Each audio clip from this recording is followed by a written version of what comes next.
안녕하세요, 여러분. 힐링토크 회복의 정선입니다. 톨스토이는요, 실패의 도 같은 사람이었다고 해요. 글쎄 이게 무슨 의미인지는 잘 모르겠는데 그의 삶을 이렇게 들여다보면은 잘 풀리는 하루가 있었던가 하면 하루 종일요 멍하게 앉아서 창문만 바라본 때도 있었고요. 계속 하루 종일 잠을 자느라 소진했던 때도 있었고요. 어찌 보면 인생의 반 정도를 호송세월을 했었던 사람이라고 하는데 놀랍죠. 저도 이 톨스토이를 잘 몰라서 우리 조소연 작가가 그러네요. 근데 여기서 하나 깨달은 건 내 인생은 정말 이제 안 돼. 끝이야. 실패야. 나는 정말 한심해. 이런 생각을 할 필요가 없다는 거죠. 반드시 그런 허송세월한 하루 덕분에 내가 다시 일어서야 하는 법을 배웠고 후회가 있었기 때문에 다시 고치고자 하는 행동이 또 있었다는 하나님의 이 계획 안에서 우리가 실수도 후회도 이렇게 새롭게 무언가를 전환하는 스위치로 쓸 수 있지 않을까. 오늘 모신 이분은요. 굉장히 이력이 화려하신 분입니다. 변호사님이신데요. 목사님이시기도 합니다. 자, 우리가 잘 얘기를 나눠보겠지만 하나님을 만나고 세상과 구분돼 다시 일어서는 법, 다시 사는 법을 배웠다고 하시는데 이분의 이야기를 들어보도록 하겠습니다. 이태희 변호사님입니다. 어서 오세요. 네, 안녕하세요. 네, 반갑습니다. 세상의 언어로 하나님의 창조 질서를 수호하기 위해 목회를 하다가 변호사가 된 이태희 변호사. 최근 교회 개척과 함께 한국교회 동성애 문제 대책위원회 전문위원으로 활동하며 거룩한 운동을 펼치고 있다. 하나님의 말씀을 중심으로 철저히 구별된 삶을 살며 새로운 비전을 보게 된 그는 성경적 세계관으로 세상을 바꾸는 사람이 되길 소망하고 있다. 하나님의 의의를 구하는 진리의 파수꾼 이태희 변호사의 회복 스토리를 시작합니다. 코치는요, 들이대는 저돌적이시군요. 네, 논리적으로 들이대요. 저는 원래 나이트 클럽을 되게 좋아했습니다. 나이트 가자 그러는 거예요. 두 번 생각도 안 하거든요. 나이트 가자 그러면 아내가 저쪽 방향으로 가는 거예요. 네. 제 마음 안에 하나님이 너는 내가 더 좋으냐 제가 더 좋으냐. 결국은 이 세상의 희망은 교회다. 결국 이 세상을 일으킬 수 있는 그와 같은 사람들을 훈련시키고 준비시킬 수 있는 곳은 결국은 교회다.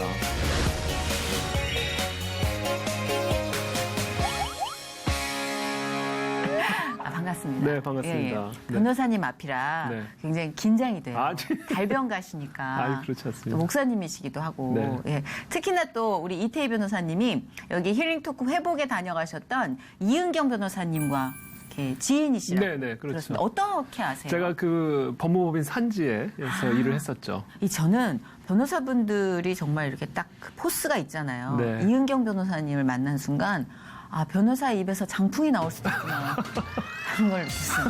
그런데 반면 우리 이태희 변호사님은 되게 산들바람 같으세요. 네. 어머, 그리고 본인이 이렇게 덥석 인정을 하시니까. 네, 아니 뭐 그렇다고 그러시니까. 산들바람 같으세요, 진짜. 네. 왜 이렇게 좀 성격이 마일드하세요? 온화하시고? 좀 이렇게 막 좀 이렇게 약간 편한 스타일인 것 같습니다. 제가 제 자신을 봤을 때. 네. 그 목사님이 되시고 나서 이렇게 좀 성격이 바뀐 부분이 없지 않아 있는 건가요? 아니면? 아무래도 그것도 영향이 있겠죠. 네, 아무래도 또 직업이 사람의 네네. 성향에도 영향을 미치잖아요. 지금은 네. 사실 변호사 이미지보다는 네. 목사님에 가깝습니다. 네. 자, 우리 그 이태희 변호사님 소개를 살짝 해드릴게요. 네. 이 변호사님 소개는 일단 미국으로 먼저 가더라고요. 미국 풀러 목회학 석사 학위를 취득하신 후에요. 한동대학교 국제법률대학원을 졸업하셨습니다. 오늘의 교회 부목사로 또 섬기시다가 2010년에 돌연 교회를 사임하시고 미국으로 가서 워싱턴 DC에 있는 아메리칸 대학교 로스쿨 졸업 후 뉴욕주 변호사 시험에 합격을 합니다. 지금은 미국 변호사로 한국교회 동성애 문제 대책위원회 전문위원으로 활동 중이시고요.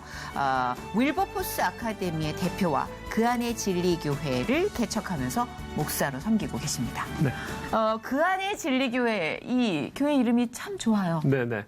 그리스도 안에 있는 진리의 이걸 준말로 해서 그 안에 진리교회. 약간 중의적인 느낌도 있는 것 같아요. 맞아요. 그 안. 그 안, 맞습니다. 그래서 그리스도 안도 의미하지만 또 그 안, 그 교회 안 의미도 하고 또 그 교회 다니는 성도들 안도 의미가 되고. 그러니까요. 또 어떤 분은 그 안에 그 안에 와이프로 그렇게는 생각이 안 듭니다. 네. 그 안에 진리교회 이 10월 9일 창립 예배를 네. 드렸다고요. 몇 주 전이죠. 오, 네. 그 교회를 이제 창립하시면서 많은 기도를 하셨을 텐데 그 교회 비전에 대해서 네. 좀 얘기를 해주시면 어떨까요? 제가 이제 교회 개척을 생각하게 된 계기는 저는 사실 교회 개척에 대한 생각이 없었고요. 네. 또 사실은 신학을 공부하거나 목사가 될 생각을 저는 해본 적이 없었어요. 하여튼 이런저런 계기를 통해서 이제 목사 신학도 공부하게 되고 법학도 공부하게 되고 그리고 또 목사가 됐는데 제가 목회를 하면서 오늘에게서 목회를 하면서 어떤 사람에게는 일본의 어떤 사명을 주시는 분도 계시고 어떤 네. 분은 중국의 사명을 주시는 분도 계시잖아요. 네. 근데 저 같은 경우는 하나님이 저에게 한국 사회라는 선교지를 저에게 사명지로 주셨다는 생각이 들었어요. 그래서 이 한국 사회 안으로 들어가서 정말 이 진리를 또 가르치고 지켜 행할 수 있도록 그래서 우리 사회의 모든 영역들이 네. 그 진리 토대 위에 세워져 갈 수 있도록 하는 일에 부르심이 있구나라는 그런 마음에 확신이 생겨서 그럼 이제 내가 세상 속으로 들어가야 되는데 네. 어떻게 들어가야 될까? 사실 이 목사라는 타이틀로 세상 속에 들어가게 되면 여러 가지 제약이 있고 네. 또 이렇게 어려운 부분들이 좀 있거든요. 약간의 괴리감도 괴리감도 있을 수 있고 예. 목사니까 그런 얘기를 하지 뭐 예. 이런 뉘앙스도 있을 수 있고 그래서 제가 변호사 법은 공부했지만 변호사 시험을 제가 보지 않았던 상황이었기 때문에 미국에 가서 조금 더 공부를 하고 뉴욕에서 시험을 보고 합격을 해서 돌아왔죠. 네. 그래서 제가 이제 주중에는 법무법인에서 일을 하고 네. 주말에는 이제 파트타임으로 이제 온누리교회에서 계속해서 이제 사역을 해왔던 건데 네. 그런 가운데 제가 이 동성애 이슈에 대해서 알게 됐고 네. 또 차별금지법 이슈에 대해서 알게 됐고 이런 이슈들을 제가 깊이 파보면서 네. 결국 깨달은 것은 뭐냐면 결국은 이 세상의 희망은 교회다라는 확신을 갖게 됐습니다. 물론 우리가 정치가도 필요하고 경제인도 필요하고 교육가도 다 필요한데 결국 이 세상을 일으킬 수 있는 그와 같은 사람들을 훈련시키고 준비시킬 수 있는 곳은 결국은 교회다. 그렇네요. 네, 그래서 제가 이 세상 속에서 우리가 함께 목소리를 내고 네. 진리를 수호하는 그런 일들을 감당하지만 그러나 동시에 그와 같은 사람들을 일으킬 수 있는 교회를 세워야 되겠다. 이제 이런 확신이 들어서 와. 제가 이제 교회를 개척을 하게 된 거죠. 그러셨구나. 와. 네. 변호사가 되셨을 때도 그런 확실한 느낌이 있으셨을 것 같아요. 네. 어떤 계기로? 제가 이제 변호사가 된 계기를 말씀을 드리려면 네. 제가 하나님을 만난 그 이야기를 좀 할 필요가 있는데 네. 제가 저의 원래 꿈은 이 정선희 씨 같은 방송인이 되는 게 제 꿈이었어요. 예. 어머, 정말요? 예. 그래서 저는 이제 아나운서를 그때는 생각을 했었는데 저는 원래 나이트클럽을 되게 좋아했습니다. 나이트클럽. 어머, 흥미롭다. 흥미롭네요. 바짝 달랐네요, 제가. 저는 춤추는 건 너무 좋아했어요. 어머, 이런 반전이 또 있을 수가. 이제 뭐 술을 예. 먹거나 이러진 않았는데 네네. 그래서 나름대로 나이트클럽을 다니면서도 나름 원칙은 있었습니다. 네네. 술은 안 마신다. 그런 분들이 선수입니다. 그리고 네. 뭐 부킹은 안 한다. 예, 왜냐하면 예. 여자친구 그래도 교회에서 만나야 되겠다는 생각을 했기 때문에. 마지노는 다 가지고 계셨군요. 그리고 이제 그래서 정말 가서 마치 무슨 에어로빅 하듯이 아에로빅 하듯이. 그냥 정말 신나는 음악에 맞춰서 네네. 정말 스트레스 풀고 춤추고. 어린 박수홍 씨를 마주하고 있는 것 같아요, 지금. 맞아요. 그런 예. 그렇게 춤추는 걸 좋아했는데 어느 날 제가 이제 주일날 저녁 예배를 빠지고 네. 나이트클럽을 갑니다. 제가 이제 교회 저녁 예배를 가려고 현재 시제야.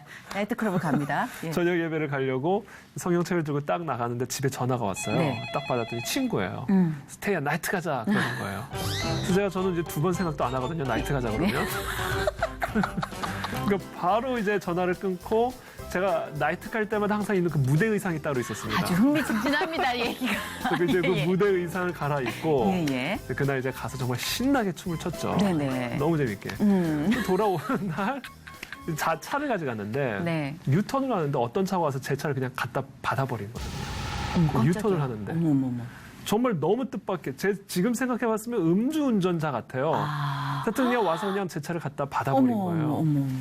너무 놀라가지고 이제 충격 가운데 간신히 차 문을 열고 네. 이제 그 아스팔트 깨진 유리창을 받고 네. 경찰을 기다리는데 제가 그때 태어나서 처음으로 제 안에 계신 성령님의 음성을 들었어요. 저는 그때까지 신앙이 그렇게 깊지는 않았고 네. 교회는 다녔지만 네. 내 안에 성령님이 계시다지만 진짜 계신지는 몰랐거든요. 근데 그때 성령님이 내 안에서 하신 말씀, 그 말씀은 뭐였냐면 태희야 나는 네가 구별된 삶을 살길 원한다라는 말씀이었어요. 구별. 갑자기 슬픈 표정을 지으세요. 죄송해서.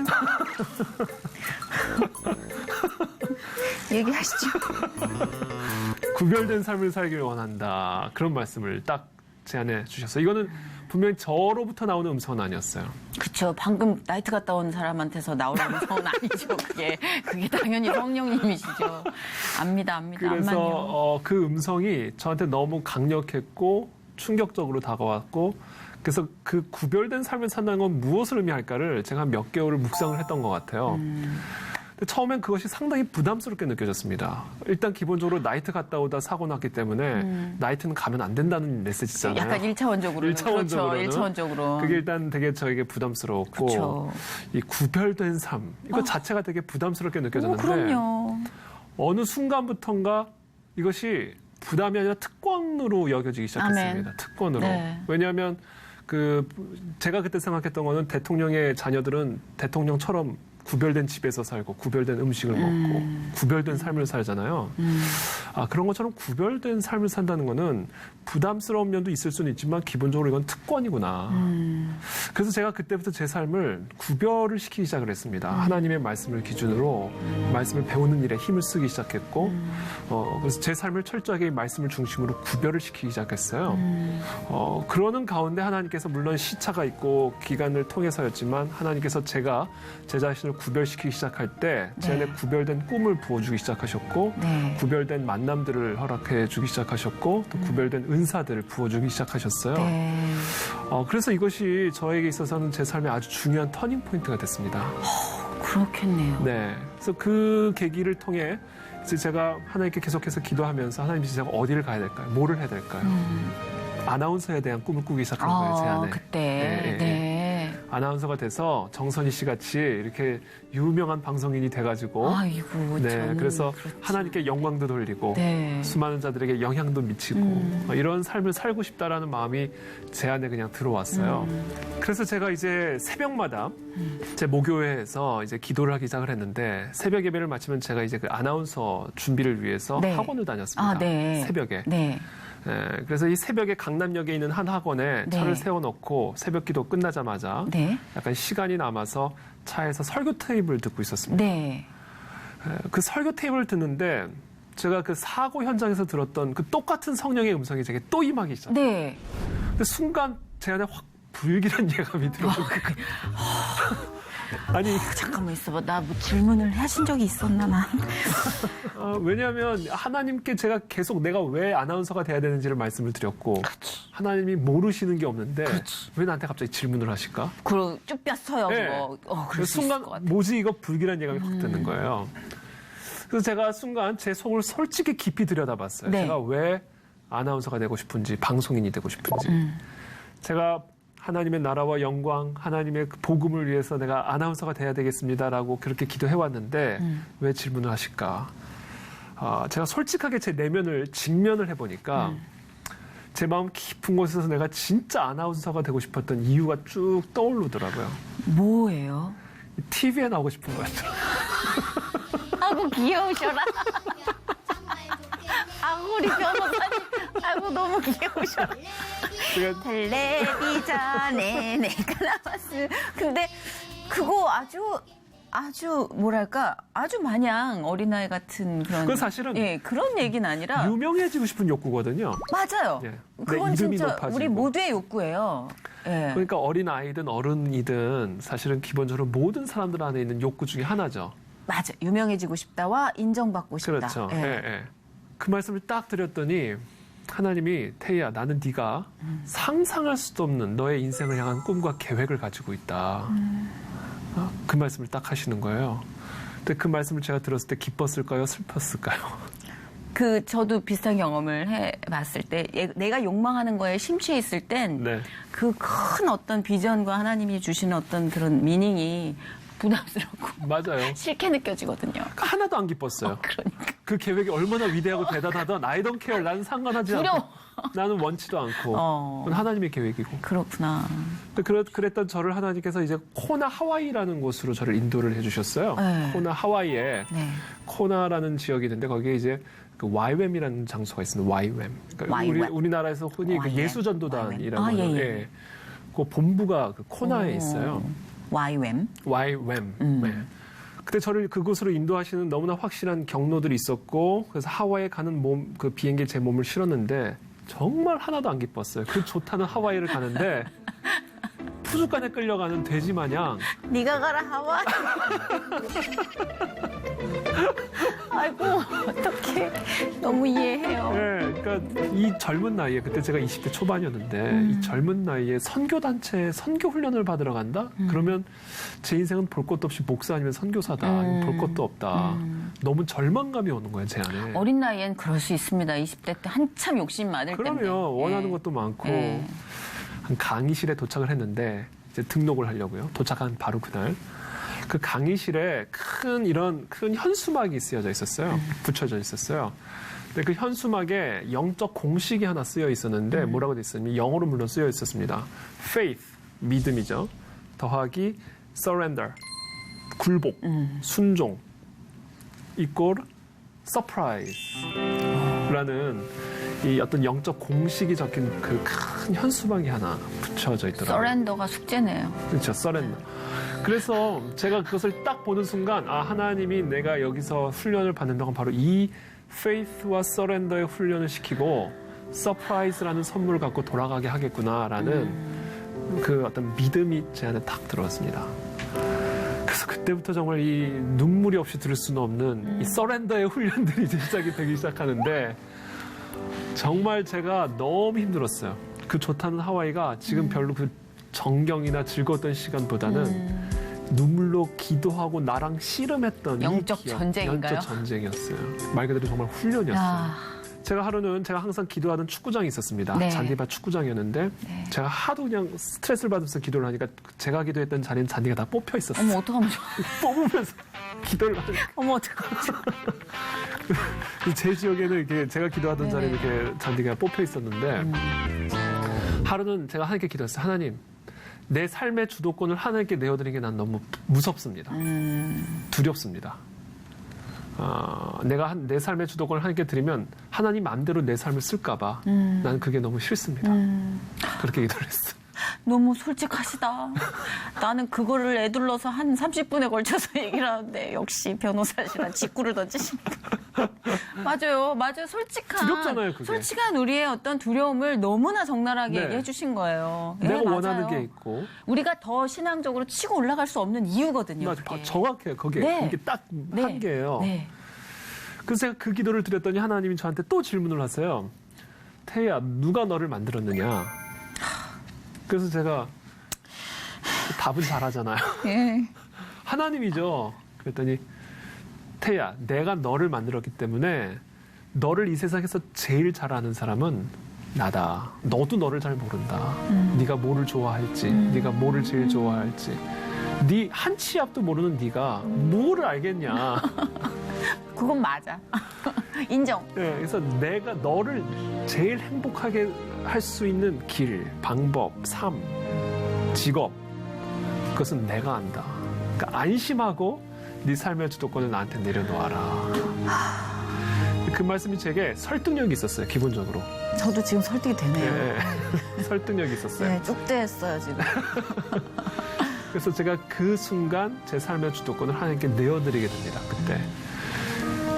그 과정을 일컬어 우리가 헌신이라고 얘기하는 거예요. 헌신, 몸을 드리는. 네. 그렇죠? 그래서 헌신은 우리가 신학교 가는 게 헌신이 아니고 무슨 선교주로 가는 게 헌신이 아니라 우리가 무슨 일을 하든지 내 삶의 주도권을 하나님께 내어드리는 이 헌신의 과정이 반드시 있어야만 나의 인생을 향해 갖고 계신 하나님의 그 서프라이즈한 계획들을 발견할 수가 있다는 거죠. 맞습니다. 그래서 제가 그 마지노선을 넘어간 그 후부터 정말 제가 상상할 수도 없었던 하나님의 계획과 꿈들이 내려오기 시작했어요. 제 안에, 마음에. 그때 하나님이 주셨던 비전이 통일한국이었습니다. 통일한국. 이사야서 49장 6절을 통해. 이 통일한국과 선교한국은 동전 앞뒷면과 같이 함께 가는 거다. 네. 그러면서 제 마음에 주셨던 말씀은 한반도의 반을 저런 상태로 방치해놓고서 무슨 세계 선교를 논할 수가 있겠느냐. 마치 가족 전도를 그렇죠. 못하고 복음을 네. 얘기하는 네. 것처럼. 네. 그래서 기본적으로 우리가 앞으로 하나님께서 우리 민족을 정말 이 세계 선교회, 예수님이 다시 오시는 그 길을 예비하는 그 대제사장 같은 나라와 민족으로 쓰시기 위해서는요, 통일 한국은 필수예요. 선택이 아닙니다, 이거는. 그리고 이것이 필수기 때문에, 역사의 흐름의 필수기 때문에 하나님은 반드시 이루어 주실 거예요. 아멘. 그렇기 때문에 우리는 뭐를 생각해야 되냐면 네. 통일이 될 거냐 말 거냐를 고민할 게 아니라 된 후. 통일을 어떻게 준비할 거냐. 그리고 통일이 된 후에 어떻게 할 거냐. 저 북한 사투리 잘합니다. 잘 알고 있습니다.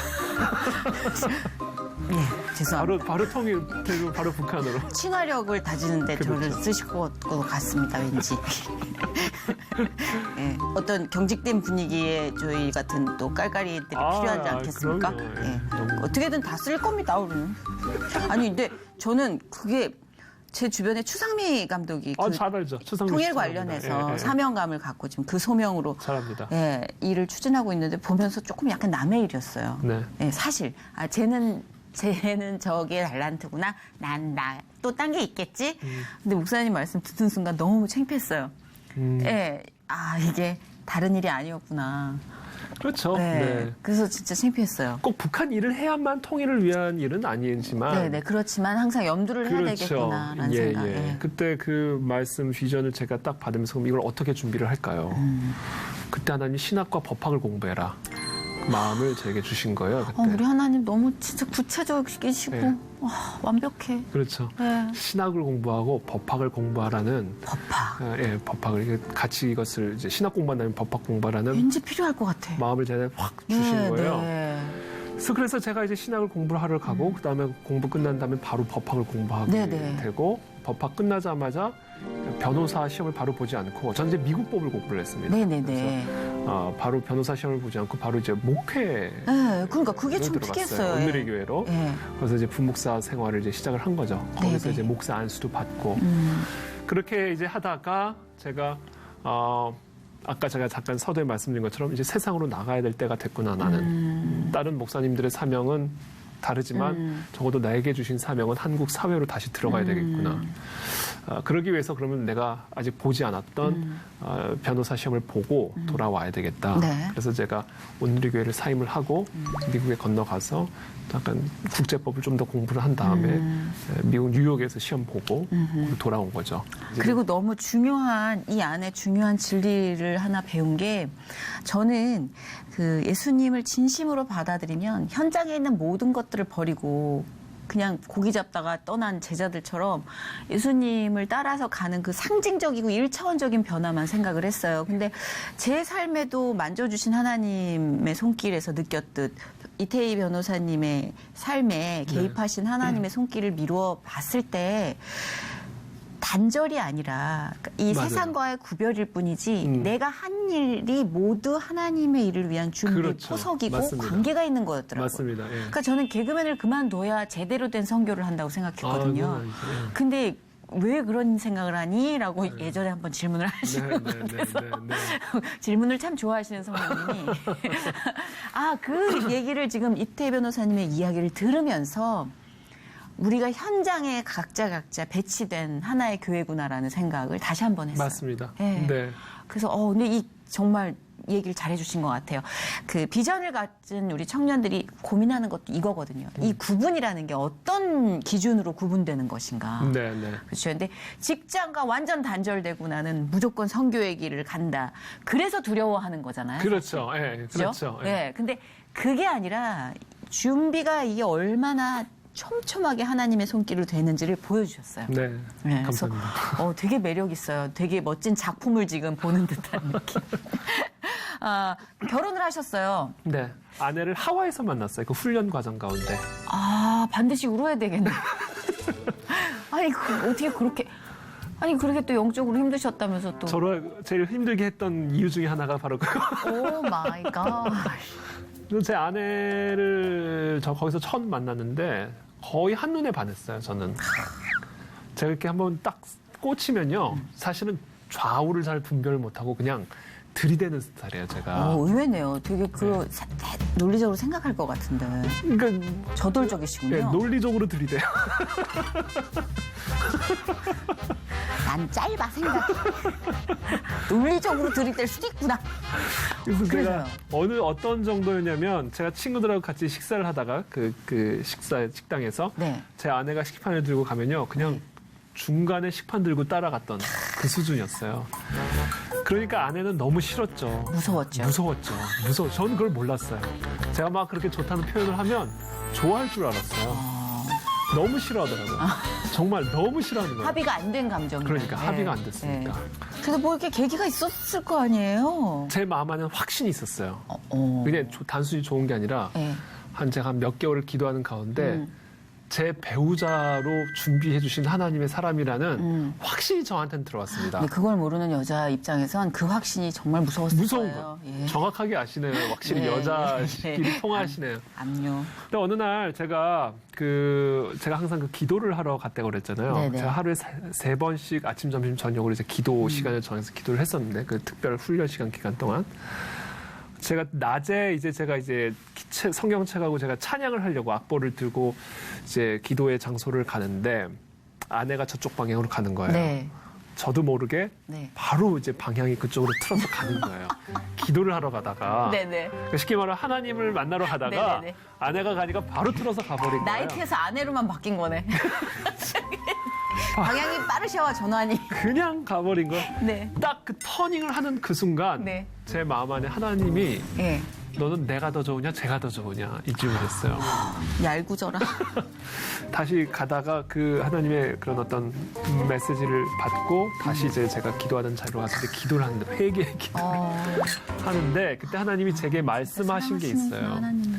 네가 정말 네 아내를 사랑하려면 너는 나만 사랑하는 법을 배워야 된다. 그러니까 하나님도 사랑하고 이 사람도 사랑하는 게 그렇죠, 아니라 그렇죠. 너가 정말 얘를 사랑하려면 나만 사랑하는 법을 배워야 된다는 거예요. 나만. 근데 그거 너무 하나님만. 힘들죠. 그렇죠. 그 당시에 사랑에 빠져 있는 사람한테 그거 불가능한 미션 아니에요? 너무 힘든 일이죠. 그죠. 근데 그게 되지 않으면 너는 제대로 아내도 사랑할 수 없고 자녀도 사랑할 수 없고 이웃도 사랑할 수 없다. 왜? 내가 사랑이니까. 그렇네. 그래서 너는 나로만 채워지는 훈련을 먼저 받아야 그렇죠. 됩니다. 나로만 채워지는. 맞아요. 그래서 그때부터 제가 정말 이 좋아하는 마음, 정말 따라가고 싶은 마음, 데이트하고 싶은 마음이 제 한켠에 있지만 그런 마음들을 최대한 절제하면서 하나님에게만 집중하기 시작한 거예요. 그때부터. 하나님이 범죄를 예방하셨습니다. 이 미필적 고의라고 하죠. 하나님이 큰 범죄 예방하셨네요. 이런- 사랑이십니다. 하나님은 사랑이세요. 그래서 이런 간증에 이런 리액션은 처음인 것 같은데. 아니 진짜 우리 이태희 변호사님 아니 이태희 목사님 큰일 날 뻔했어요. 큰일 하실 분인데. 그래서 하여튼 예. 그렇게 더 깊이 하나님을 만나고 더 깊이 하나님을 사랑하고 내 안에 분산된 마음을 더 하나님께 집중하는 이런 훈련들이 있어서 그렇게 힘들었던 거예요. 그래서 제가 아까 얘기한 그 faith plus surrender 그 훈련 안에 이것들이 다 포함이 되는 그게 겁니다. 너무 크죠. 네. 그렇죠. 청춘에게는 그게 너무 압도적인 우상이에요. 사실. 맞아요. 우상이에요. 네, 이성 우상이. 문제. 하여튼 그렇게 해서 이제 서울에서 만났고 네네. 계속해서 제가 데이트 구애를 계속했고 그러던 어느 날 전화가 왔어요. 네. 태희야, 좀 나와라. 좀 나와라. 그래서 온누리 교회 그 커피숍이 있습니다. 네. 1층에 뭐 아시죠? 온누리 교회 1층 커피숍에서 서빙고 거기서 이제 나와라 만나자. 그래서 웬일이냐 드디어 변했구나. 네. 네? 10번 찍으면 다 넘어간다더니 네네네. 너무 기분이 좋아가지고 또 쫙 빼고 나갔습니다. 그 커피숍에 네네. 딱 앉자마자 저한테 한마디 커피도 안 사주고 한마디 하는 네. 거예요. 태희야 죽을 때까지 연락하지 마. 와 죽을 때까지 연락. 화가 나셨구나. 화가 나가지고 그리고 포기를 안 할 것 같으니까 제가 아주 강하게 하지 않으면 안 되겠다. 그렇게 결론을 내린 거예요 나름대로. 그럴 그래서 수 있죠. 딱 만나서 죽을 때까지 연락하지 마. 내가 상처받았겠다. 그래서 제가 그 말을 듣는 순간 이제 더 이상 내가 할 도리는 이제 없다. 이제부터 더 하면 이건 범죄다. 이때부터는 범죄가 될 수 있겠다. 예. 그래서 제가 순간 내게 하나님이 주신 확신이 있었기 때문에 이 확신을 함부로 그냥 쉽게 버릴 수는 없었어요. 제 신앙적 양심상. 네. 그래서 제가 하나님께 짧게 기도했어요. 하나님, 하여튼 제게 주신 이 확신을 이제 더 이상 내가 어찌할 방법이 없다. 이제는 막다른 길에 왔다. 그러니까 이걸 내가 하나님께 다시 올려드릴 테니까 하나님의 때에 맞으면 다시 주시고 아니면 딴 것으로 주시든. 아멘. 그 기도 제가 나중에 쓸게요, 저도. 그 기도가 어떤 일에든 다 통용이 되는 그렇죠. 기도인 것 같아요. 예. 예, 맞아요. 올려보냅니다, 일단. 네, 근데 올려들고 때가 베스트일 때 주시든지 주시고 아니면 딴 걸로 주시든지. 오케이. 그래서 제가 그렇게 딱 기도를 하고 아내에게 말했어요. 내가 연락을 하면 그때는 내가 딴 사람을 만나고 포기한 줄 알아라. 그러나 연락이 없으면 기다리고 있는 줄 알아라. 그리고 제가 자리를 탁 박차고 나왔어요. 네. 커피숍에서. 그리고 3년 동안 연락이 없었습니다, 서로. 3년 진짜요? 동안. 예. 세 달도 아니고 3년. 3년을? 그래서 저는 바로 이제 미국에 이제 신학을 공부를 하고 그때 갔고요. 네. 아내는 그때 이제 독일로 갔어요. 또 활동하는 게 있어가지고.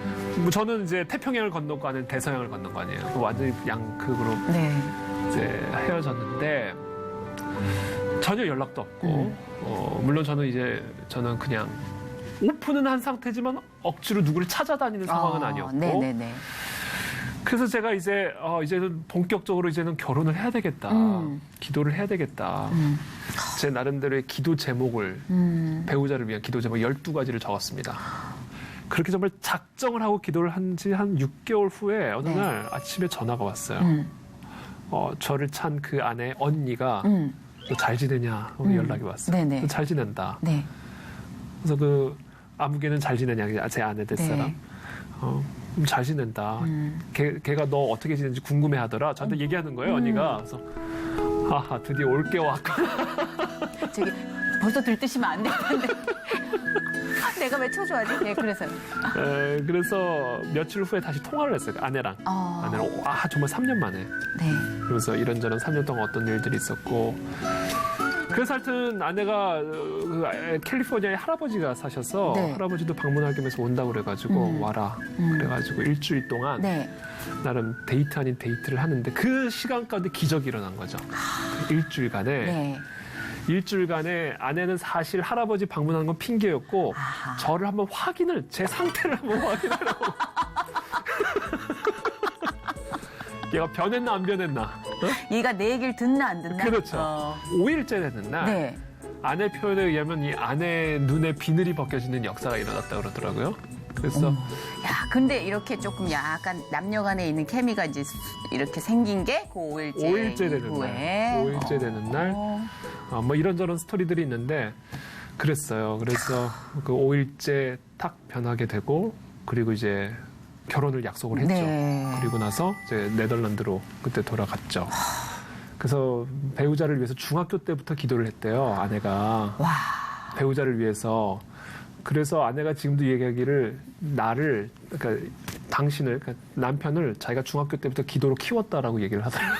그렇네요. 결과적으로는. 기도를. 근데 진짜 약간 목사님께 믿음이 가기 시작한 게 한 사람이 어찌 보면은 우리가 이렇게 대의를 앞두고 뭐 결혼이나 연애 남자들이 얘기할 때 그렇게 사명 갖고 하지 않잖아요. 그렇죠. 일종의 호르몬이고 케미고 나중에 또 이렇게 우리가 일반적으로 이렇게 좀 희석시키는 그냥 그런 뻔한 연애담이나 결혼담을 들어서 제가 그랬는지 모르지만 다른 되게 이렇게 사회적인 어떤 이슈나 질문들을 하려고 그랬는데 결혼 얘기를 제가 이렇게 몰두해서 듣다 보니까 이분이라면 모든 거를 그렇게 결혼을 생각하듯 하시겠구나라는 맞습니다. 생각. 예, 정확하게 맞습니다. 다시 이제 우리가 조금 더 회복의 어떤 본질적인 이슈로 돌아와서 네. 그런 베이스를 갖고 계신 변호사님의 생각은 어떤지 되게 궁금해요. 이제 네. 우리가 앞으로 동성애에 관련된 이슈를 어떻게 생각을 먼저 해야 하고 우린 어떻게 행동을 해야 될지 일반적인 선에서부터 우리가 생각해야지 네. 너무 전문적이고 거국적이고 막 이러면 네. 사실 부담스럽잖아요. 그렇죠. 네. 예. 그러니까 이제 동성애가 왜 문제냐면요. 네.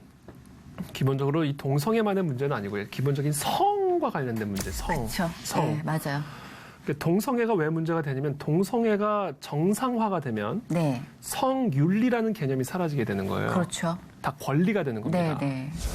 예컨대 많은 사람들이 윤리가 권리가 된다. 네, 윤리가 예. 권리가 되는 거예요.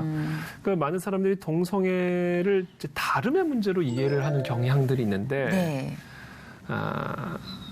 제가 항상 질문하죠. 동성애는 다른 건데 왜 일부 다처제는 틀린 거죠? 이 질문하는 거예요. 다르다와 틀리다. 예. 왜 일부 다처제는 틀린 거라고 생각을 하시는 거죠? 또 얘기하죠. 소아성이라는 게 있습니다. 성적 지향에는 네. 100여 가지가 넘는 게 있어요. 맞아요. 소아성애, 11살 이하의 어린아이들 상대로만 성적 매력을 느끼는 거. 또는 네크로필리아라는 게 있습니다. 시체하고만 네. 메카노필리아, 기기하고 하는 거. 동물성애자.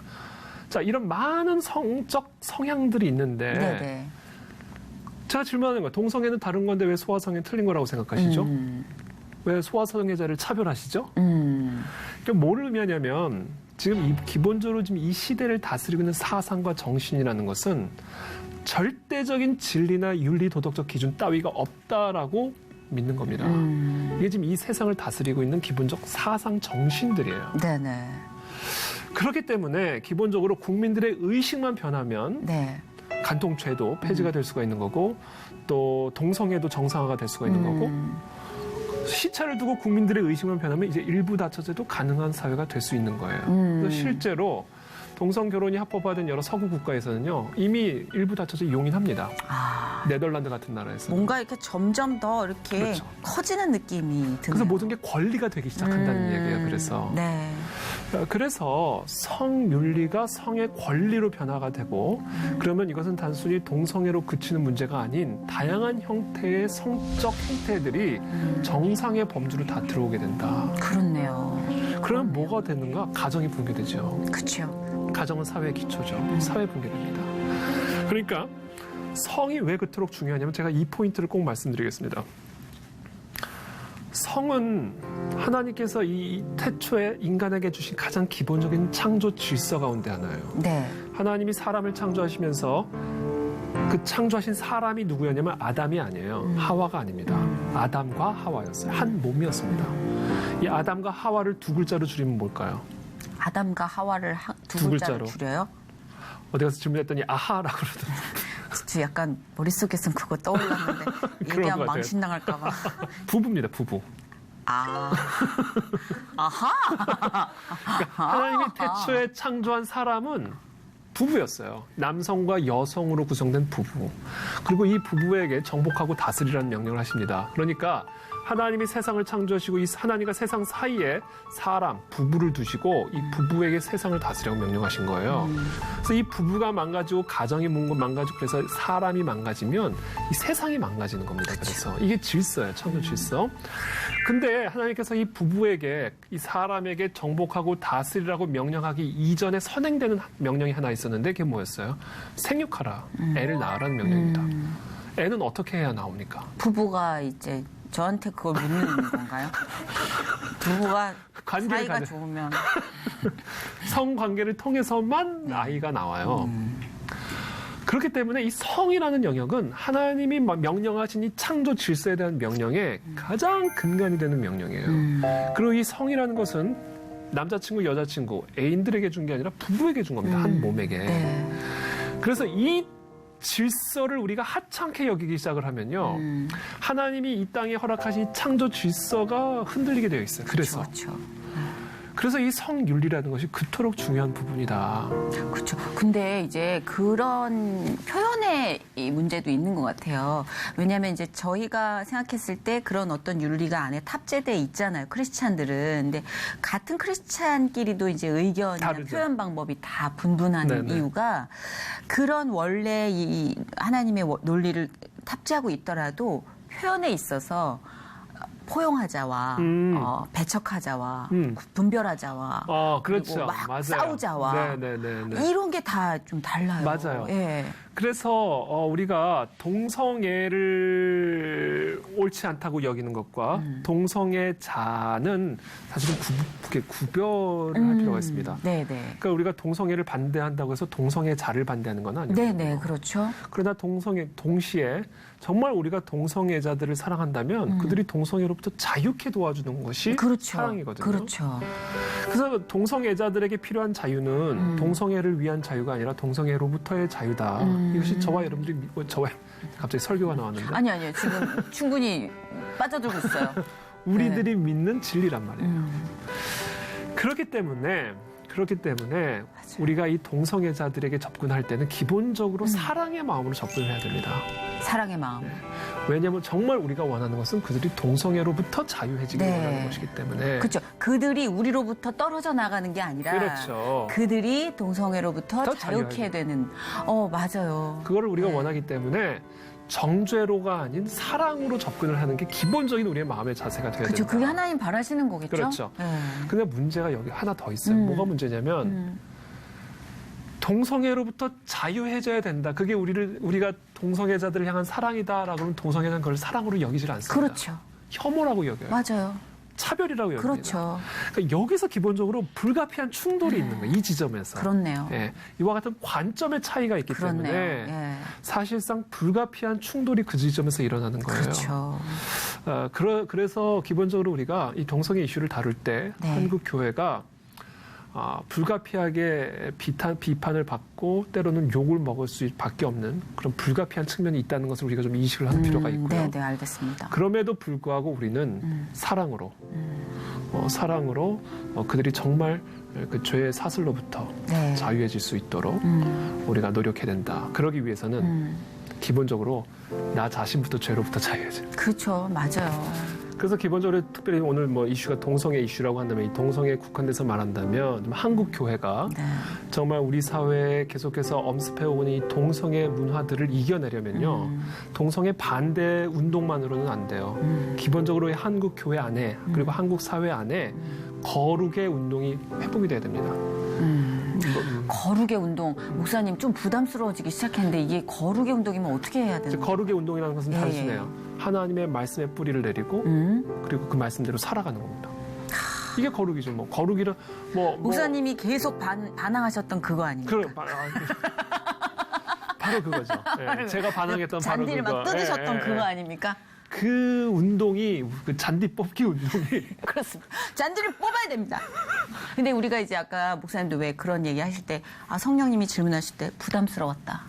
그리고 많은 분들도 거룩의 운동 그럼 부담스러우실 거예요. 저희처럼 인간이면 내가 버려야 되고 포기해야 되고 즐기지 못해야 되고 내가 참아야 되고 이런 것들만 생각하잖아요. 그래서 진짜 하나님을 바로 알기 운동. 네. 네, 하나님과 제대로 사귀기 운동. 그렇죠. 이제 이 잔디 뽑기 운동이 정말 계속해서 포기하지 않고 네. 진행이 되면 네네. 그 후의 결실은 하나님께서 맞습니다. 해주시는 거니까. 네네, 그렇죠? 네. 난 아까 목사님이 해주신 말씀에 그게 제일 좋았어요. 뭐요?